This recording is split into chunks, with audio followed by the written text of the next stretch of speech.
Welcome back to my channel. I'm so excited because today we're going to be talking about how to break through from your fears and how to get what you want. I feel like this topic is very timely because going into the new year, a lot of people, including myself, including you, are probably going to be setting New Year's resolutions. And when I think back on 2024, there were a lot of things that one, I didn't even start, but two, I didn't even accomplish because I was so consumed with fear. And setting all these goals is amazing, it's great, but if you don't deal with the underlying thing, which a lot of the times is fear of failure, fear of success, fear of judgment, not dealing with that can hold you back and stop you from achieving your goals. So before I get into all that, I also want to welcome you back to Self-Helpmas, which is my 24-day transformative series designed to help you become a more confident and more empowered version of yourself before 2025. And this is day 17. And if you haven't seen yesterday's video, we did a fun little video about my everything I'm asking Santa for my Self-Helpmas theme, the tangibles, the intangibles. We covered it all, so if you haven't seen that video yet, make sure you check it out after this one. But today we're going to talk about fear, how to get over the hump of fear to ultimately get what you want. And I also want to preface, everything I'm saying I believe full-heartedly, but take it with a grain of salt because I'm also working through this of trying to push through and push past fear. So consider this like a friend-to-friend chat. Like, we are doing this together. We are working through our fears together before and moving into 2025 so that we can ultimately achieve what we want for ourselves. So fear is something that holds so many of us back. Like I said, it can be fear of failure, fear of rejection, honestly, even fear of success sometimes. And fear is like a brick wall between where you're at right now and the life you want to live. And we're just going to work on chipping away at that brick wall, getting it to crumble down a little bit, and how we can, jump over it to get to ultimately what we want. So grab a drink, grab some tea. Whoa, my tea just fell. We're gonna chit chat a little bit about how to do this, how to work through fear, what that looks like in order to get to your goals. So the first thing that I think is so important when it comes to achieving something new, pushing yourself past your comfort zone, and ultimately dealing with fear head on is that you have to acknowledge what you're feeling, and you have to acknowledge fear when it comes your way. And fear, what I've started to tell myself is that fear is inevitable. When you do something for the first time, no matter like what it is, there is probably an element of fear. There's an element of nervousness. There's a little nervous energy. And when I was playing soccer at school, I would get like really nervous before my games all the time. All the times I would be fearful to mess up or screw up in the game because I thought my coach was going to yell at me and just all this stuff. And what I started to tell myself before some of these big games was like, being nervous and being a little scared is a good thing because it just means that you care. And I think that is so true for whatever you're going through in your life, whatever you're working past, wherever that fear is coming up. I want you to start thinking of it as all this fear and feeling really means is that I care. And that is a good thing to have. Caring about something is a good thing to have. So the first step is to acknowledge it, because I think a lot of us try and kind of push past it and not really acknowledge that it's there. And fear is like a shadow. Like, it doesn't go away just because you turned a blind eye to it, right? Like, it is still there regardless of where you're at. And I think it always shows up regardless of where you're at in your journey too. So one simple thing that you can do, and I feel like my therapist had me do this. She said, like, write down what the exact fear is. Like, name it, pinpoint it, and then write it down. So is it failing? Is it rejection? Is it someone judging you? Is it like being ostracized from a group of people? Whatever it is, whatever this failure is in your head, write it down, jot it down. It becomes a lot easier to acknowledge and recognize it. And then once you name it, the fear itself becomes something that you can work with and not hide from, and kind of takes the power away from that fear controlling you to begin with. And after you acknowledge it, after you write it down, after you come to terms with what it is exactly that you're fearful of, the next thing is to reframe it, embrace it. And instead of seeing fear as something that is negative, which a lot of times we do, right? Fear is inherently this negative thing that looms over us, but start to reframe it as a sign of growth, because Fear ultimately arises from when we are uncomfortable. We are putting ourselves in new positions, new opportunities, new relationships, putting ourselves out there more. And growing often comes from first being uncomfortable. And a sign of growth and a sign of discomfort is fear. And when you can start to link the two, fear and growth, you can start to recognize and acknowledge that whatever you're feeling is healthy. And it's honestly very important to obtain that growth and to start seeing that growth and to get to where you want to go. So my second thing is start to reframe it in your brain and begin to welcome it. It takes the same amount of energy to be excited, to be energetic about something as it does to be fearful and let that control you and kind of go in a negative spiral in your head. Both belief and fear take the same amount of energy. It's just what you're giving power to in your thoughts, if that makes sense. So when you think about fear, we oftentimes think about the worst scenario, but also trying to have ourselves think of the best case scenario, because no matter what you're doing, like, things are going to work out. Maybe things aren't going to work out, but when you start to think of things as the best case scenario and things happening in your favor, that is when you can also start to work past that fear. And then number 3, after you recognize, acknowledge the fear, write it down, and you begin to reframe it, start taking action towards it. Embrace it. Take small steps forward. Know that fear is coming, know that setbacks are coming, and jump right in. Fear loves to keep us frozen. It loves to keep us stuck, but action is fear's worst enemy. When you take action, you're basically telling fear to F off, and you're moving in the direction of building that growth muscle and getting to where you want to go. And I think it's so important because when you take action, it does not have to be this crazy, huge shift, like, at all.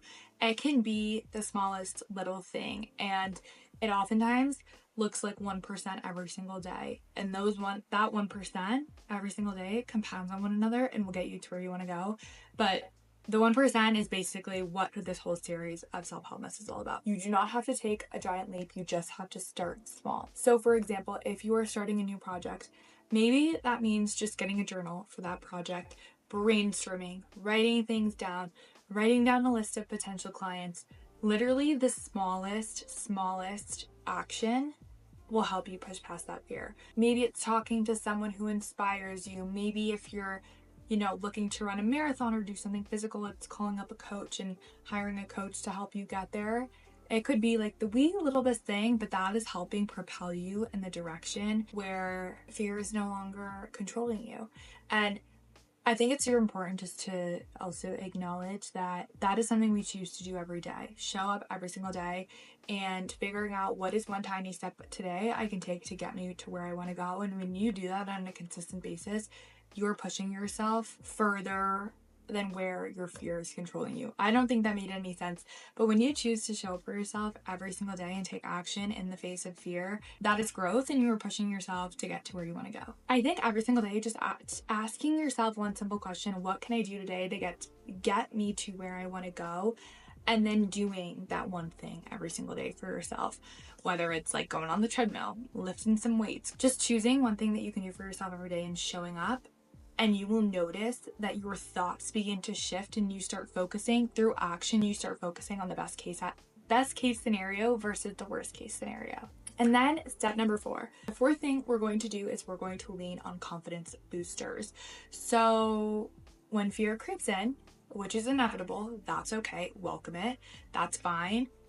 We take fear as it comes, which it's gonna come. That's totally fine. Remind yourself of everything that you've already accomplished, everything in your life that you have overcome, which I guarantee you is such like a much longer list than you have probably thought in your head. So write that down. Also, take out a notepad, take out things, write down things that have given you confidence that you've done in the past.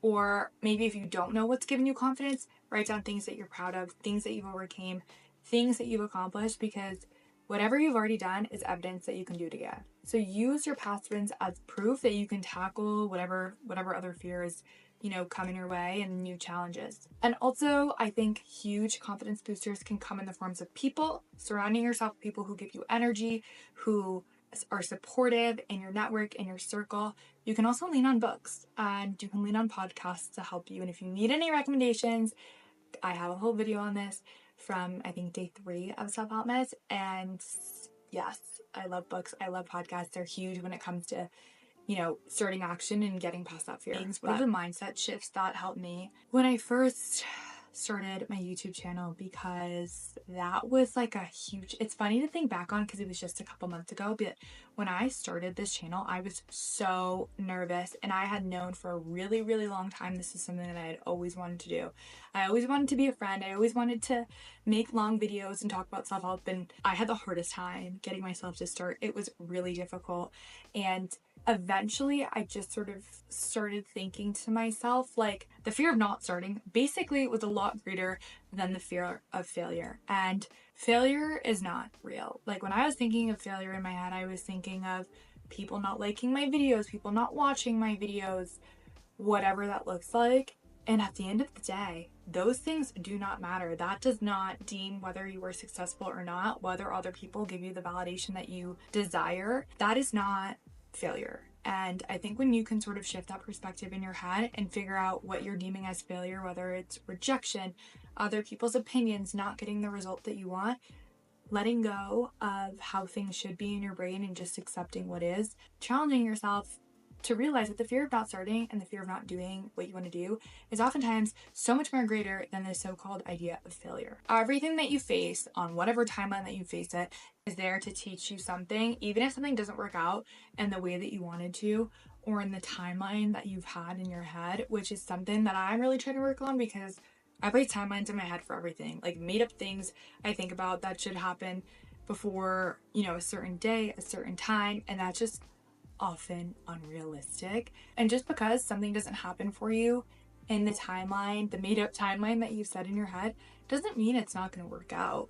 It just means it might be taking longer than you think, and for good reason. I think just getting rid of this idea of failure can help you achieve so much more than you think you can, and helps you to start to begin with. This is also another huge thing, a little mindset shift that helps me with failure. Sometimes the hardest part about fear is just getting ourselves to start. And when we start, we experience that 1%, we experience that action and the small steps every day, and we continue to build that muscle. So we're building on that discipline, we're building on that consistency, and we can feel and start to see results. But the hardest part of all of that is literally just taking that first step and starting. I think when it comes down to starting and why you need to start and do whatever you're scared of is the simple fact that if you have wanted to do something and I've wanted to do something for a really long time, there is a reason the universe planted that idea into your head. And sometimes that idea is not going to go away until you do it. And the only way you can do it is to work through that fear. So if you've tried to shake that thing off just because you don't want to, engage and embrace the fear and work through it, it's going to keep coming back. And that is a sign that whatever you were afraid of and afraid of starting is meant for you. You were called to do something for a specific reason, whether you know it in 5 months. You were called to do something probably for a reason that none of us really know. Something I've learned from doing this little series from the past 17 days is that sometimes when you think you can't do something, that becomes the reality. I'm gonna be so honest. When I set out to do Self-Helpmas, I literally thought it was a death sentence. I was like, there is no way I'm gonna be able to come up with 24 video ideas every single day, film them in between like all these other things I have going on, and then edit them. Like, before editing would take me like a whole day. It would take me a really long time. And I was like, I don't think I'm gonna be able to do this. Maybe I'll get 8 days in, 7 days in, whatever. I've gotten 17 days in. I didn't think I was gonna be able to do it, and here I am doing it. And sometimes it just takes the initial push, the initial shove from ourselves and maybe from someone else to get us going, but that is the hardest part. And I think if you can motivate yourself to just take the leap, take the jump, and like put one foot in front of your other with like small action, you will be surprised at how much you can accomplish. And doing this has been one of the most rewarding things I've ever done in a while. But the fact that I've been able to do this just for myself is so empowering, and I think that like that is with anything that you want to do. So I'm sharing this because if I can do it, if I can start, if I can push myself to keep doing it, even through the uncomfortability, even through the discomfort, even through fear, which is very prominent, and the self-doubt and all the things, you can do it too, I promise. So some little key takeaways for you, because that was a lot. The first one, doing the thing that you're scared of builds confidence. It builds the confidence muscle for you to be able to continue and keep going, and ultimately to see the results that you want to see. but it takes time, it takes patience, and it takes consistency, even when we really don't want to show up. Number 2, if you feel pulled to do something, it's there for a reason. And if you feel pulled to do something and that feeling is just not going away, it is a sign you are meant to do it, even if that sign is unclear in the moment. And number 3, no matter what happens, no matter what the result is, from whom, from what, whatever that looks like, this is an opportunity to get to know yourself through the process of overcoming fear and embracing the challenge of doing the thing that you have always wanted to do. And lastly, this is an opportunity to get to know yourself through the process of overcoming fear and embracing the challenge. So embrace the fear, take it head on, acknowledge it, reframe it, begin to work on reframing it. That takes time, but take small steps forward and always just come back to what can I do today? Like, what can I do in this moment? What can I do right now? And that will get you to where you want to go when you begin to do that every single day. And then when you need it, lean on confidence boosters, lean on this channel, lean on podcasts, lean on books, lean on your peers and people and things to get you through. So that is really all I have for you today. If you like this video, please give it a thumbs up. Leave a comment, let me know what you think and what you're doing to push past fear. And if you haven't already, make sure you subscribe to my channel to be a part of the 24-day Self-Helpmas series. I love you. Thank you for being here. Thank you for spending time with me, and I will see you in tomorrow's video.